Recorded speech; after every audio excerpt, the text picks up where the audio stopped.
شروع اللہ کے نام سے جو سب پر مہربان ہے، بہت مہربان ہے۔ جب سورج لپیٹ دیا جائے گا اور جب ستارے ٹوٹ ٹوٹ کر گریں گے اور جب پہاڑوں کو چلایا جائے گا اور جب 10 مہینے کی گابھن اونٹنیوں کو بھی بیکار چھوڑ دیا جائے گا اور جب وحشی جانور اکٹھے کر دیے جائیں گے اور جب سمندروں کو بھڑکایا جائے گا اور جب لوگوں کے جوڑے جوڑے بنا دیے جائیں گے اور جس بچی کو زندہ قبر میں گاڑ دیا گیا تھا اس سے پوچھا جائے گا کہ اسے کس جرم میں قتل کیا گیا، اور جب اعمال نامے کھول دیے جائیں گے اور جب آسمان کا چھلکا اتار دیا جائے گا اور جب دوزخ بھڑکائی جائے گی اور جب جنت قریب کر دی جائے گی تو اس وقت ہر شخص کو اپنا سارا کیا دھرا معلوم ہو جائے گا۔ اب میں قسم کھاتا ہوں ان ستاروں کی جو پیچھے کی طرف چلنے لگتے ہیں،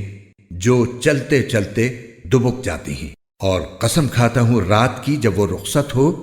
اور صبح کی جب وہ سانس لے، کہ یہ قرآن یقینی طور پر ایک معزز فرشتے کا لایا ہوا کلام ہے جو قوت والا ہے، جس کا عرش والے کے پاس بڑا رتبہ ہے، وہاں اس کی بات مانی جاتی ہے، وہ امانت دار ہے۔ اور اے مکے والو، تمہارے ساتھ رہنے والے یہ صاحب یعنی حضرت محمد صلی اللہ علیہ وسلم کوئی دیوانے نہیں ہیں، اور یہ بالکل سچی بات ہے کہ انہوں نے اس فرشتے کو کھلے ہوئے افق پر دیکھا ہے، اور وہ غیب کی باتوں کے بارے میں بخیل بھی نہیں ہے، اور نہ یہ قرآن کسی مردود شیطان کی بنائی ہوئی کوئی بات ہے۔ پھر بھی تم لوگ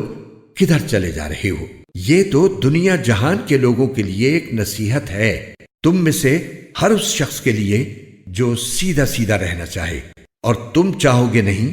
الا یہ کہ خود اللہ چاہے جو سارے جہانوں کا پروردگار ہے۔